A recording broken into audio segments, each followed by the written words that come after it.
सातबारा कोरा करा नाहीतर आमच्या छातीवर गोळ्या झाडा असं म्हटलंय बच्चू कडूंनी। कर्जमाफीच्या मागणीसाठी बच्चू कडू आक्रमक झालेत। बच्चू कडूंचा आज नागपूरमध्ये भव्य मोर्चा निघतोय। बच्चू कडू हजारो ट्रॅक्टरसह मोर्चामध्ये सहभागी होणार आहेत। आंदोलनाला काँग्रेस आणि शरद पवारांच्या राष्ट्रवादीचा पाठिंबा आहे। त्यांचे प्रतिनिधी कोणीतरी यावं, निर्णय घेऊन यावं। निर्णय घेऊन नाही आले तर मग आम्ही लढणार होतो। एक तर आमचा सातबारा कोरा करा, नाही तर मग पोलिसांना आदेश द्या का आमच्या छताड्यावर बंदुका चालवा, म्हणून गोळ्या चालवा। मी उपोषणात बसलो 7 तारखेला, 7 म्हणजे एप्रिल रायगडला पहिलं उपोषण, नंतर 7व्या महिन्यात बैठक झाली आणि सगळ्या इतिउत्तर त्यांनी कबूल केलं का हे आम्ही 7 दिवसात करू, हे 8 दिवसात करू।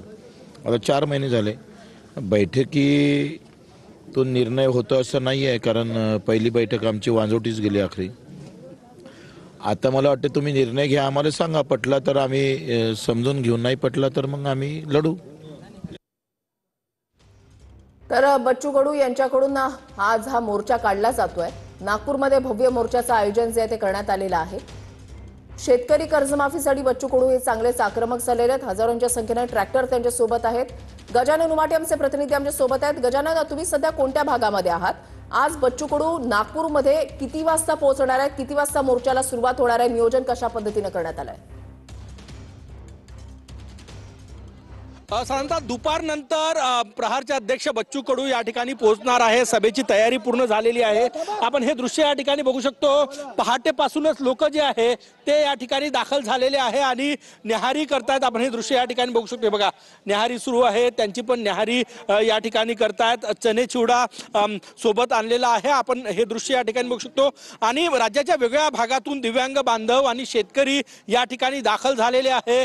शेतकरी कर्जमाफी झाली पाहिजे या प्रमुख मागणीसाठी बच्चू कडू यांचं आंदोलन आहे आणि आपण मंचावर जे महाएल्गार मोर्चाचं बॅनर लिहिलेलं आहे त्यावर स्पष्ट लिहिलेलं आहे की आता मरायचं नाही, आता लढायचं आहे आणि या लढण्यासाठीच हा लढा या ठिकाणी नागपुरा शेजारी मैदान आहे त्या ठिकाणी ही सभा होत आहे।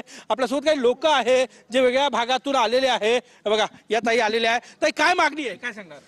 सर, आम्ही वेळोवेळी नामदार बच्चू कडू साहेब शेतकरी, दिव्यांग, गोरगरीब, मच्छीमार, मेंढपाळ यांचं नेतृत्व करतात आणि आम्ही आंदोलन स्वरूपात नेहमी सरकारकडे आमच्या ज्या मागण्या आहेत प्रत्येक घटकाच्या त्या मांडलेल्या आहेत। पण आत्ताची आमची मेन मागणी म्हणजे आमच्या दिव्यांगाच्या मानधनाला 6000 हे झालंच पाहिजे आणि शेतकरी ठीक नक्कीच दिव्यांग सुद्धा मोठ्या संख्येने या मोर्चामध्ये सहभागी होणार आहेत। शेतकरी सुद्धा आक्रमक झालेले आहेत। शेतकरी सुद्धा राज्याच्या कानाकोपऱ्यामधून या भागामध्ये यायला सुरुवात झालेली आहे। धन्यवाद गजानन।